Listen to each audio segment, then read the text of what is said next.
All right. We are now on Facebook Live. So welcome everyone to the EDC meeting. Thank you for all attending. We've got a good agenda today. We'll be going over some incentive discussions that we went through with the Board of Aldermen earlier this month and going into further discussion on what we did through that. We currently do not have a quorum, so we cannot go through any of the minutes or approve the minutes. So I would love to, and our new member, I was going to introduce Tara, but we have Scott Pearson here. He's from the chamber. We've got one new face and a switch in some of the titles or responsibilities. Carol Noker used to be the person from the chamber, but she is now the representative from the school district. Congratulations, Carol. And then we now have Scott Pearson from the chamber who is representing them. And eventually at some point, the chamber director will step in and fill those shoes as well. So glad to have you here. So if we'd like to start out with, we'll jump to number 4, which is reports. Chamber of Commerce, Scott, you want to go first? I'm not exactly sure what you would like to be reporting. If you just want to go over what the chamber is doing right now, any events that are popping up, how your memberships are going, any increases that you've seen, anything exciting coming up that we should know about. Well, if y'all were downtown, you saw the barbecue Saturday. It was probably the most profitable barbecue we've had for years. We didn't have it the last 2 years, but it was very profitable, well attended. Very happy with that. We have a new executive director, Tara, who y'all met last week.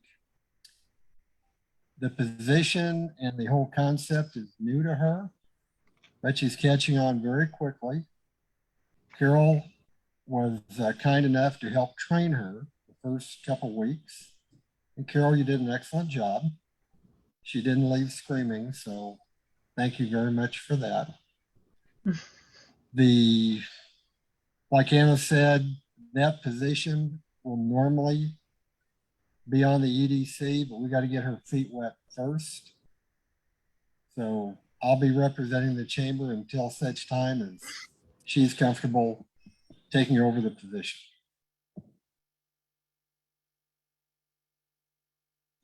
Sounds great. That would be it. Thanks, Scott. Let's move to school district. Carol? Well, I feel very ill prepared. I did not talk to Todd and Michelle was out as far as any other specifics as far as a report. I do know that they will continue to look at the masking and whether or not that's required. They're looking at that monthly. As far as what I've been doing and real world learning, we are kind of moving forward with our planning on that. I've been visiting different school districts and looking at different ways to implement that plan. There are different models, of course. So we're right now, again, looking at different schools, making some exemplar visits, hopefully here in the next month or so. We had our first design team meeting it was actually a week ago. And that went really well. We've got members of the business community, as well as a school board member representative, parent, some teachers, that kind of a different diverse group kind of looking at that and helping compel us forward and how we're going to add and enhance some of the real world learning that we're doing already. So other than that, I don't have anything else to report. I apologize. I should have been more prepared. Oh, no, you're fine. Thank you for that. Let's go to the chair's report. Alicia? Yes. Main Street's going well. I thought the joint meeting with the aldermen, I loved the subject matter for that. I wish we were able to dive deeper into it, but I guess that's what we'll do tonight, maybe. And let's see. I met with Bruce a couple weeks ago, and we discussed kind of maybe some ideas. He had the ideas to try and do some sort of an EDC retreat for our members, where we would kind of all get together, get to know each other a little bit more, so that we can kind of get the topics of conversation rolling a little bit deeper. We also talked about, even if we continue to do our formal meetings like this every quarter, if maybe we set up something smaller and a little more casual once a month to do just coffee or something like that, if that's possible. And we can just even have, a standing date, whatever, third Tuesday of the month or whatever it may be, at a certain time to meet at a coffee shop. And if you can come, great. And if you can't, that's fine too. And just talk a little bit more about things. I also had coffee with Steve last week, and he kind of shared the same information. He feels like there's a lot that we can and should be discussing, but we just kind of haven't been able to get around to it because there's been so many changes in the faces on our board and everything else, which is out of our control, but it still doesn't make it any easier on us. So those are the main things that I think that we discussed. So I think Bruce reached out to a lady who has held several other retreats that he's attended that he really likes, and she's going to kind of get some information for us, some pricing and all of that, and kind of maybe we can figure out some dates and maybe we can make that happen. So that's all I have. Great. One comment about the monthly informal ones. We want to make sure that we're not having a quorum when we have those meetings. Yes. Because any quorum or any meetings that have a quorum of the EDC have to be posted, Right. I think 48, 72 hours in advance. Okay. Thank you. So we want to Hey, make sure that Anna. we do. Yes. Sorry, I was going to say, and you want to be careful of the perception of while getting together informally is really important and useful, you want to be careful that there's no discussion of items that you have on agendas and things so that it wouldn't look like there was something being discussed outside of the actual meeting. Correct. Gotcha. Yes. Do we have a date, or do we have any idea when we might be able to do an in-person meeting? I feel like while Zoom is very useful, it also is difficult to have those kind of collaborative back and forth conversations. Yeah, absolutely. I agree. Right now, our conversation is still surrounded by virtual. That is a decision that has been made by the mayor, and I will make sure to keep updating you as far as we go forward. Obviously, I would love to be in person. Zoom has been beneficial in this time, but in person obviously fosters a better conversation between each other. So we're in the same shoes as far as that. Okay. Hopefully we'll be able to get there as soon as possible. But yes, and as far as the monthly meetings, I can provide, if we just do a quarterly meeting like this, I can provide a monthly update or something like that to you all. Make sure that you guys are more informed on a regular basis. One thing I did want to touch on is that we have sunshine law, which means we want to make sure that when we reply to emails, we make sure that we're not replying all. So, because when we reply all, that is considered a public meeting where all of you are discussing a certain thing. And when it is not posted, that's when we get in trouble.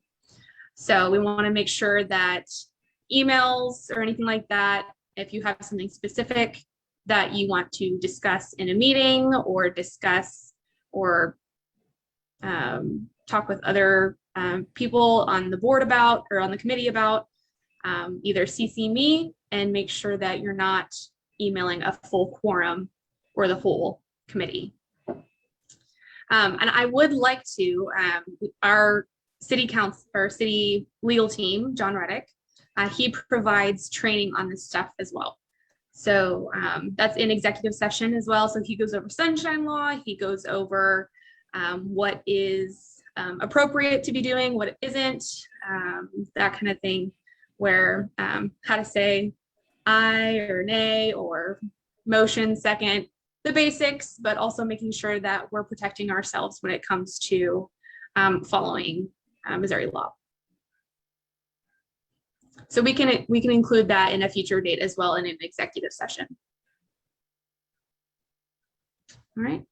Alicia, did you have anything else for your report? I do not. Great. All right. I guess it is my turn. So I will start out with, I've got an updated quarterly dashboard for you all. So let's share my screen. Give me a moment.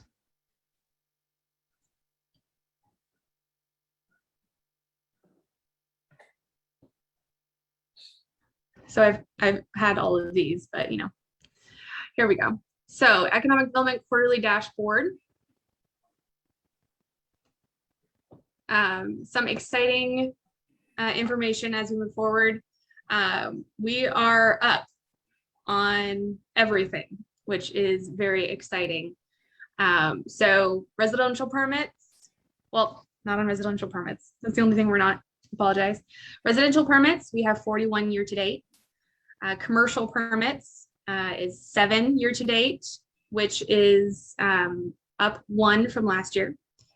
Our special events, which if you take a look last year being 2020, COVID, we are up to 24 so far this year of special events. I believe we have 3 more planned for the last quarter of the year, where we only had 10 events last year. Sales tax, so year to date, and when I say year to date, I mean the city of Smithville's year to date, which is November 1 to now. So year to date up 9% over last year. And our use tax, which is our online purchases, Amazon, whenever they drive through, they're bringing in more sales tax or use tax to the city, which is fantastic. That is up 25% over last year at this time. So that's pretty exciting as far as sales taxes. And then as far as business license renewals or business licenses in general, we are definitely up, which is fantastic. It's great growth for the city, and we're happy to see that. Do you have any questions? Anyone have any questions on the dashboard? Will that stay up so it can be printed? I apologize, what was that? Will that sheet you're showing right there stay up so it can be printed? Yes, it's public. Well, Okay. now that we're on, it's on Facebook Live right now, so everyone can see it there, but it's definitely part of the packet that will be provided. Okay. And if you think it's something that we should boast, we can use that as well as far as social medias and such, but it's definitely something that is consumable by the public.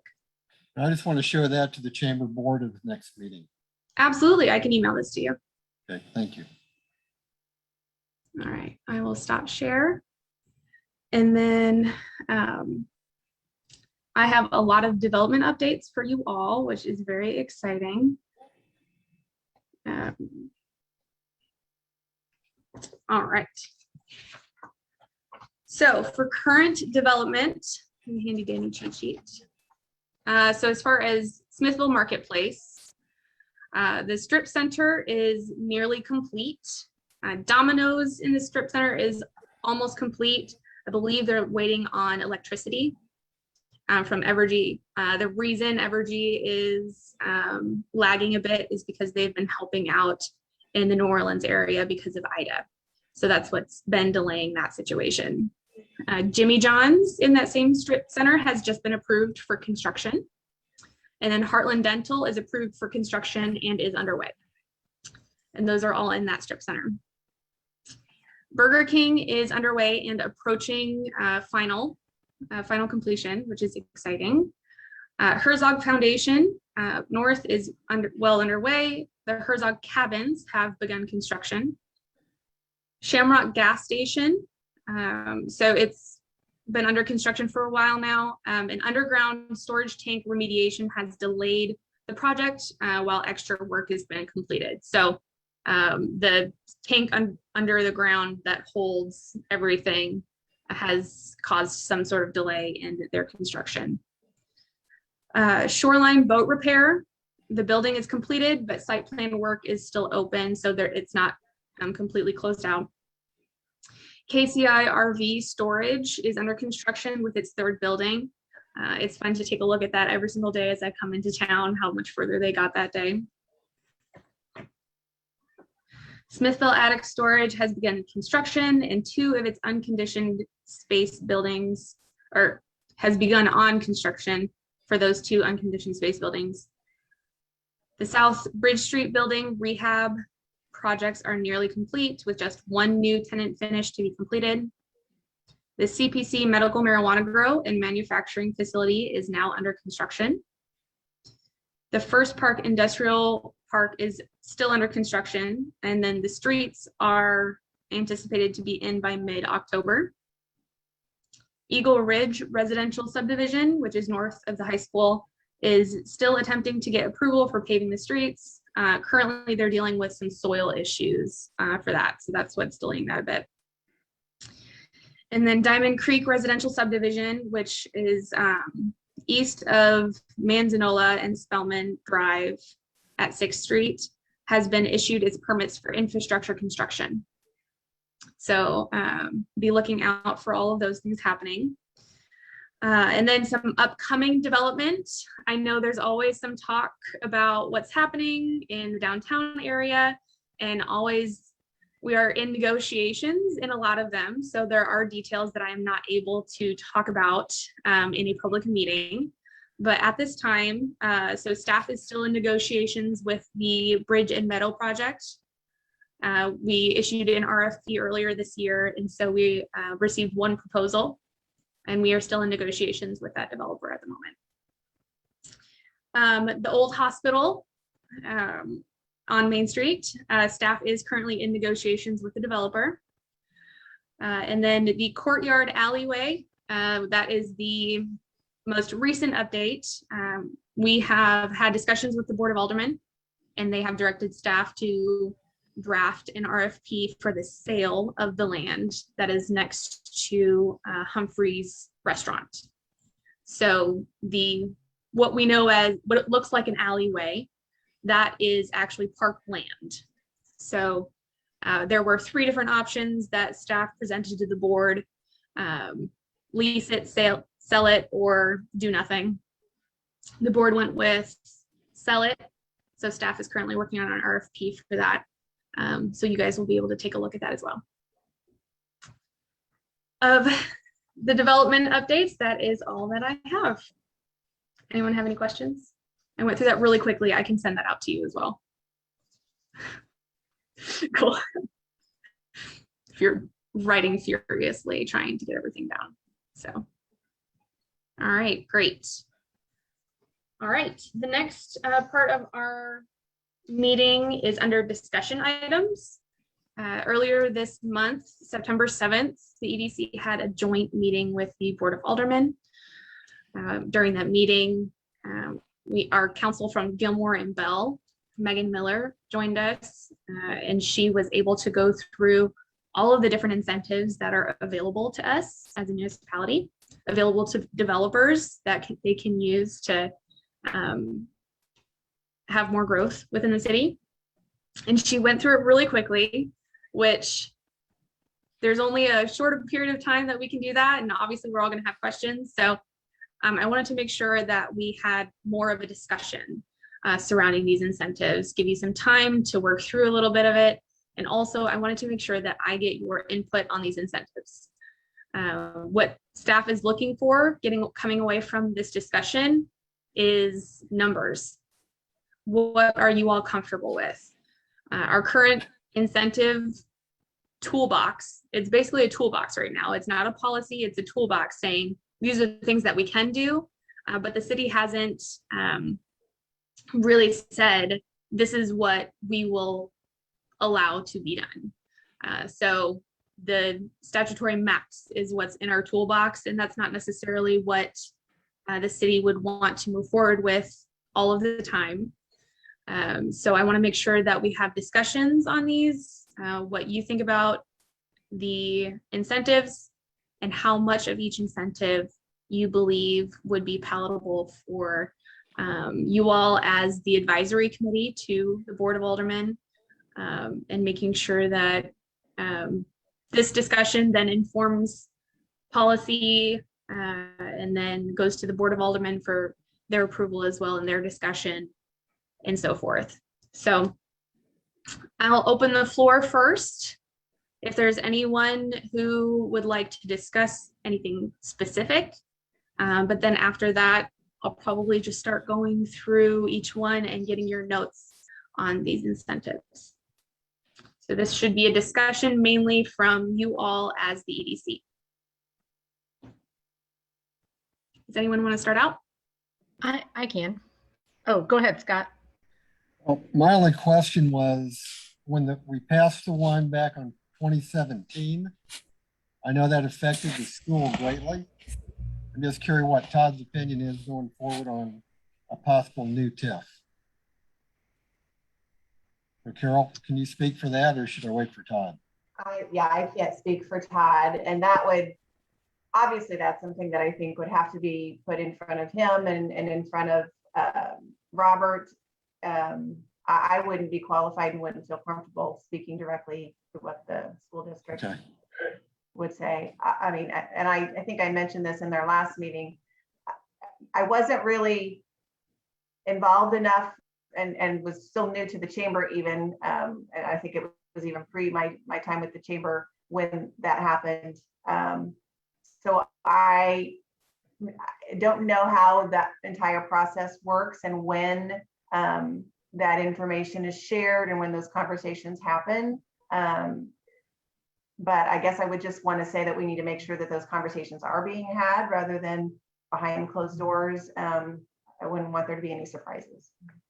Absolutely. Absolutely. I think, yes, Cynthia. If I could just jump in just a little bit. So state law outlines the participation processes with regard to kind of each level of participation process. The marketplace TIF, because it was a TIF, follows TIF law, and there are notification requirements outlined in that. And it's my understanding that, you know, I wasn't around when marketplace was approved. It's my understanding we followed those notifications, but I'll be quite honest, and I, you know, since I started with the city, Todd and I meet on a monthly basis. And one of the conversations that we've had since our very first meeting, right after I was appointed as city administrator, is my desire to have open communication, that when we have something that might become an economic development incentive, I don't want it to blindside the school district. So when I know, I may not always be able to share all details of negotiation, but I provide him an update on conversations we've had that might come to some type of a project. And one of the things we also do that I'm not sure occurred in the past, because remember, we're pretty new as a community to economic development incentives. And so part of the reason we need feedback from this group is help us as staff and the governing body understand what, as a community, we are comfortable with and are willing to look at from an economic development perspective. But I have had conversations with, and Anna can attest, the most recent meeting that we had with Mr. Craig is we encourage developers to reach out and communicate with the school as well, so that they're at least aware of what's going on. And part of it is kind of timing and dependent upon where it is. But I believe it's important not only to have communications with the school district, but also with the other taxing jurisdictions that might be affected. Well, I was on that original committee back in 2017. I had to step down due to time restraints. I just know it was a very sensitive topic. So Absolutely. being Yeah. open, being forthright, communication wise, getting everybody's input, as you said, Cynthia, is paramount. So it's been what, 5 years now. Mhm. So Mhm. hopefully we've learned. But under your administration and Damon, I'm sure it'll be fine.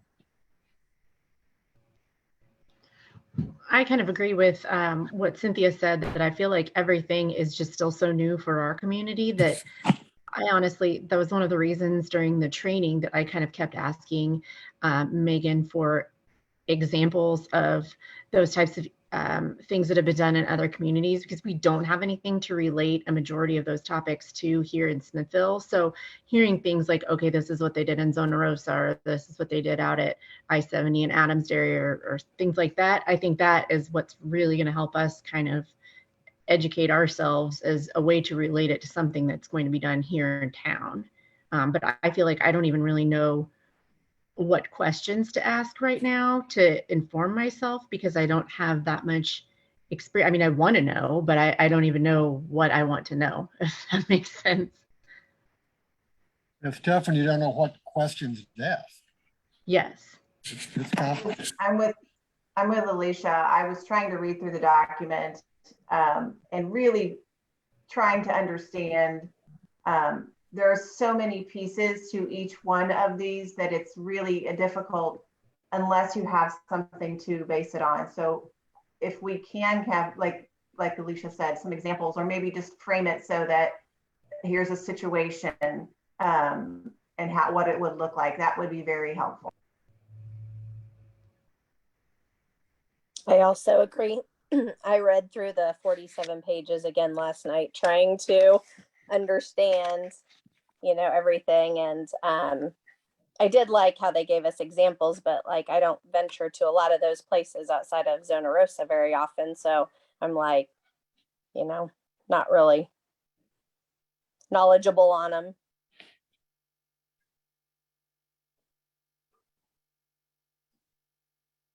What about you, Kelly? I mean, my thought process is pretty much developers expect incentives of some sort, and I trust in the staff that they're going to negotiate the best, because something is better than nothing. And if we're going to grow and continue to get tax revenue, unfortunately, we have to go the incentive route. Those are kind of my 2 cents.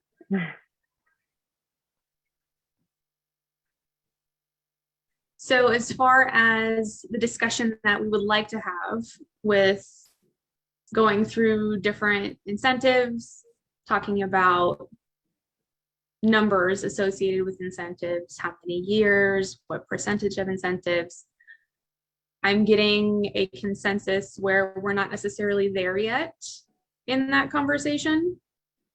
Or are we there yet to have that? Okay.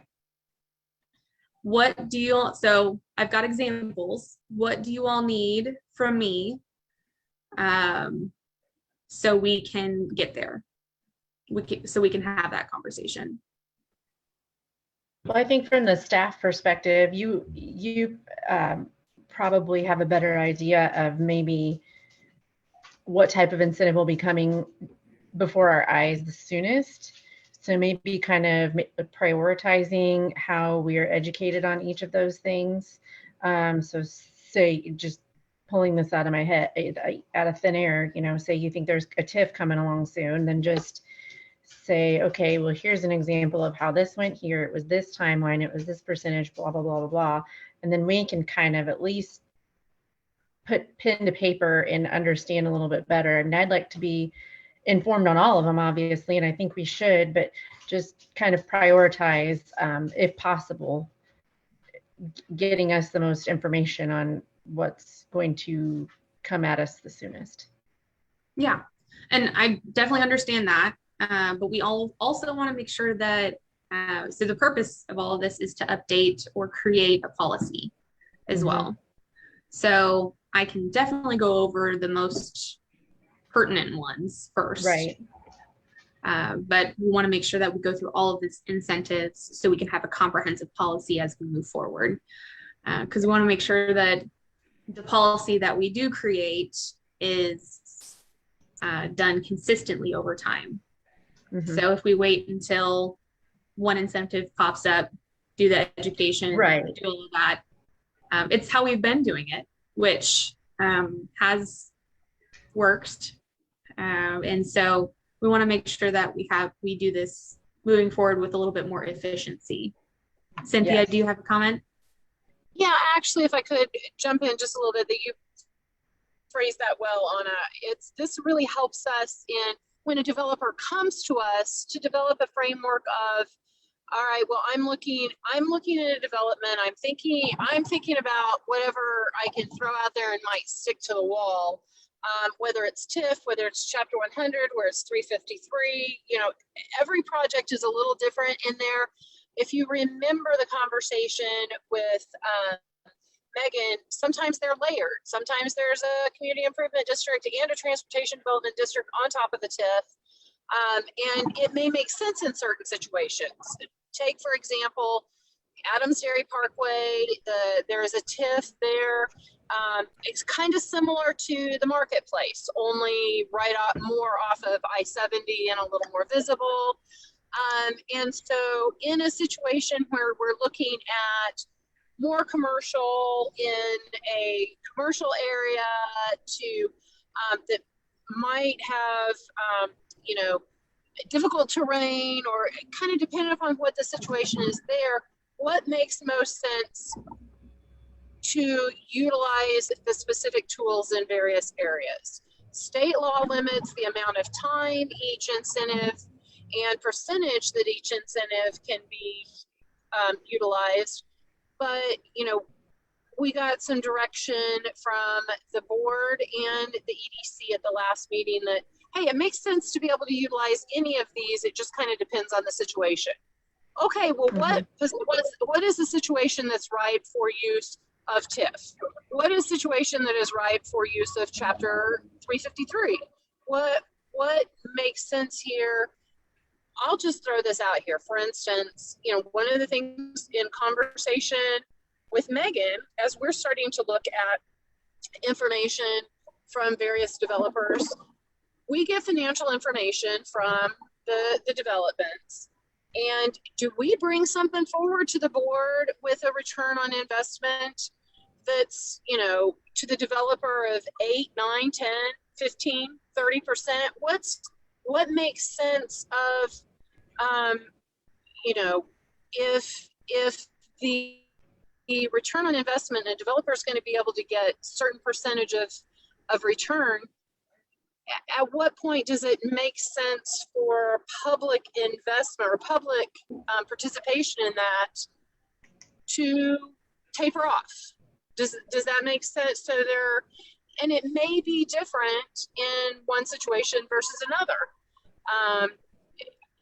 I'll be quite honest. I think in some ways the situation of the hospital is different than a place like Marketplace, because that's, if we could make an improvement in the downtown area, and it's really hard to have these discussions. It's better to have these discussions far in advance so that we're not thinking about specific situations or personalities, and we're looking what makes best sense for our community. Does that make sense to you all? Yes.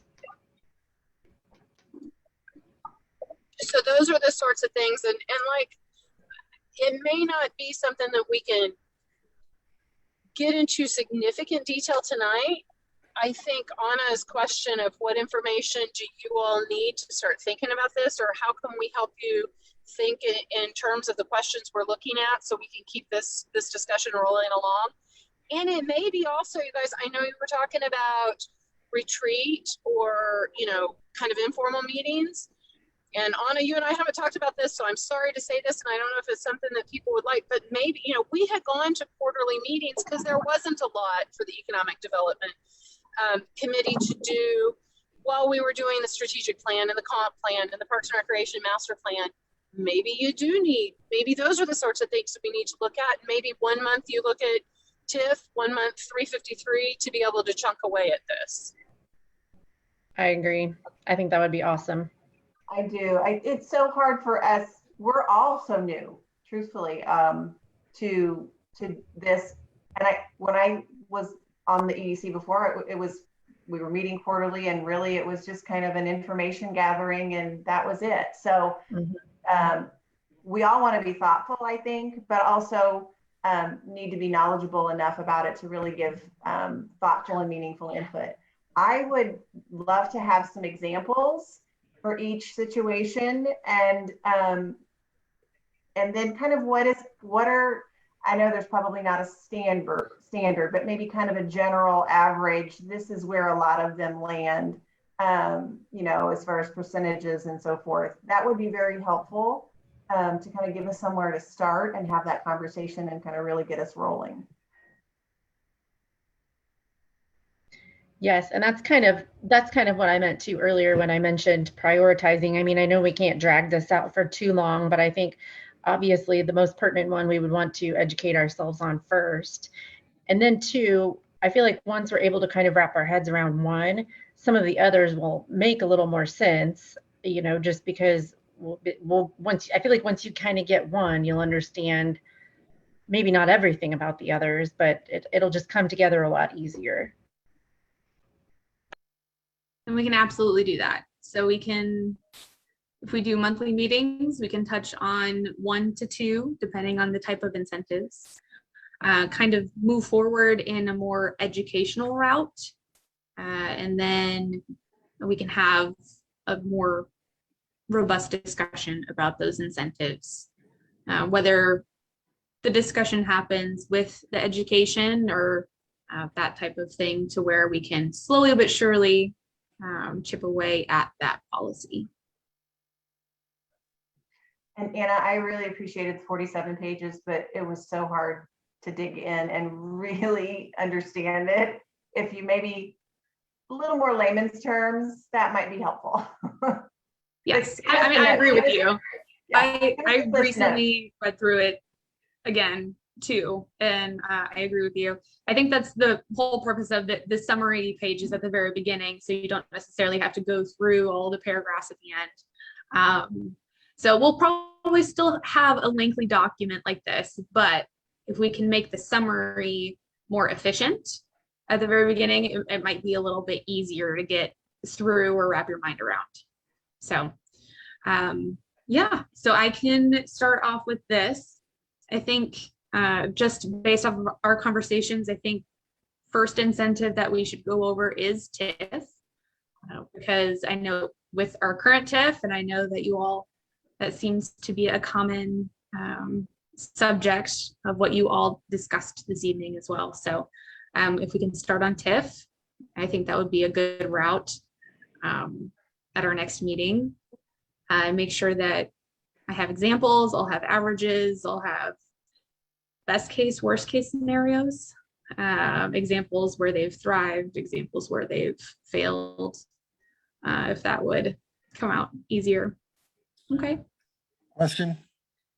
We've already got an example at the marketplace. Can you pull up how much that's cost us?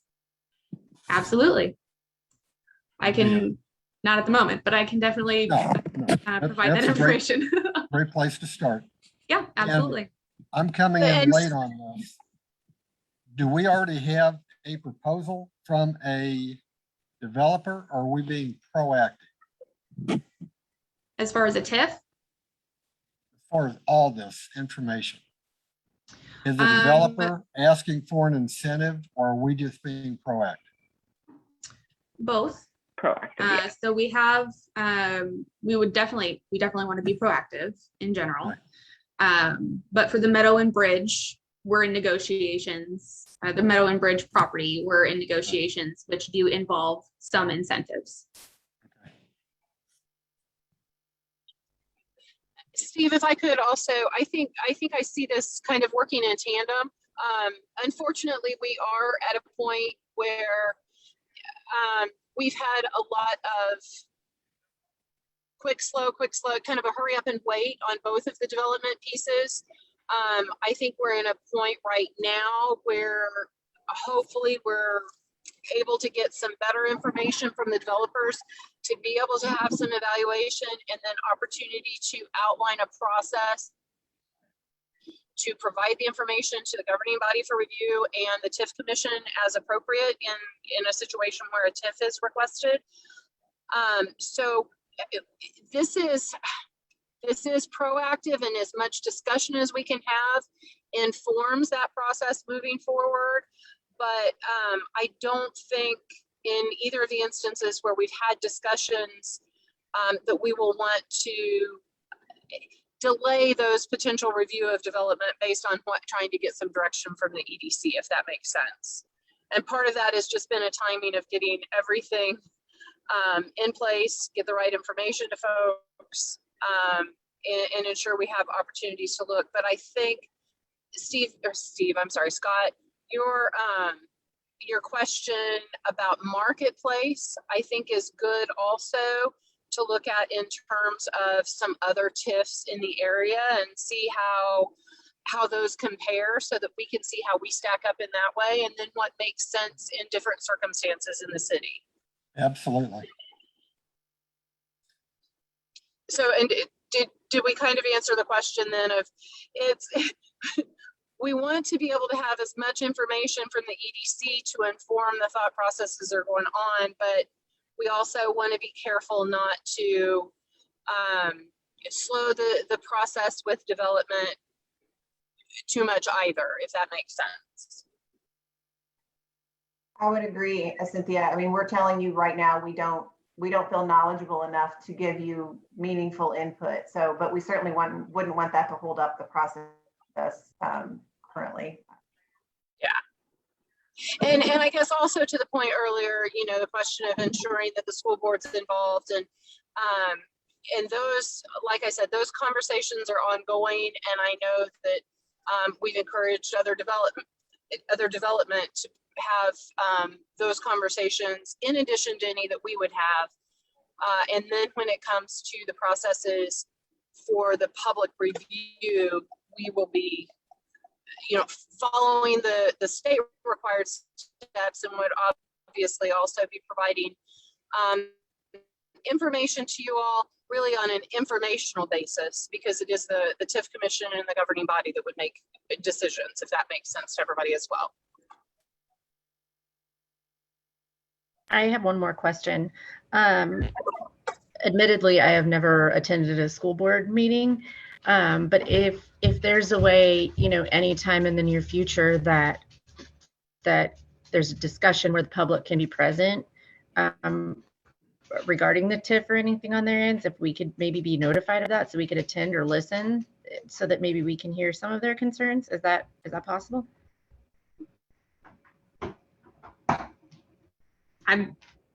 I think that would be a great idea to listen to their concerns. Just so we know, Yeah, it would just be input. Purely informed information. But that information would have to come from Carol or Todd, or just taking a look at school board agendas or anything like that. So we can definitely, you have that availability if you wish.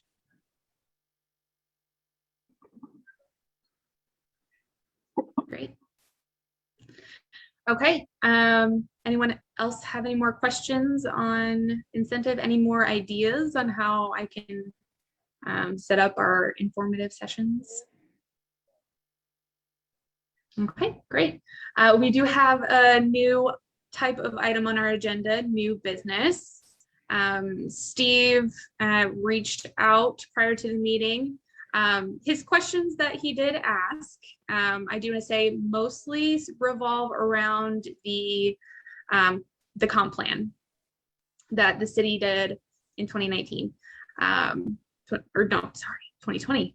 My goodness. And so as far as marching orders from the board, we've got action plans, we've got timelines, we have importance levels. We've gone over several of those in previous meetings.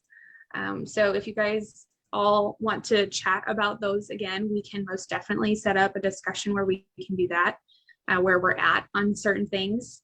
I did want to let you know, I have a meeting set up with Evergy late next month. I think it's actually going to be after our scheduled fourth Tuesday of the month, with Lisa Franklin.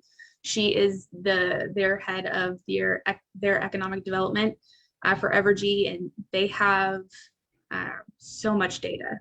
And with Smithville being part of the Evergy system, we have access to that. And so I've got a meeting with her set up to make sure that we can get that information, use that data, and accomplish a lot of those action items that are in the comp plan.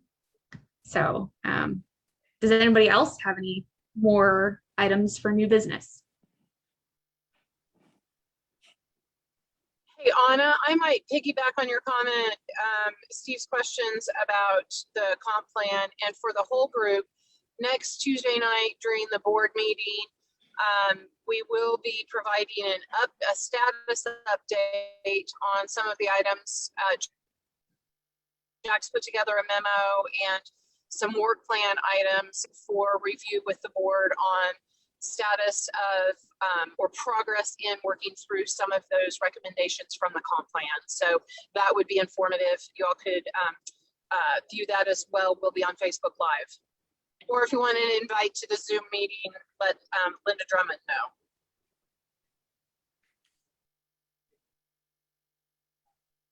And if you don't have her email, you can email me and I'll forward it to Linda as well. Great. Anyone have anything else? All right. Well, since we don't have a quorum, we didn't really have anything, we can adjourn. If we want to do, well, if we want to do a motion, a second, and all in favor for adjournment, we can do that just to cover our bases. I'll take a motion. I'll move that we adjourn. Anyone second? I never get to do that, so I second it. All those in favor? Aye. Bye. Hi. Fantastic. Thank you all so much. We'll see you next time. Thank you. Thank you.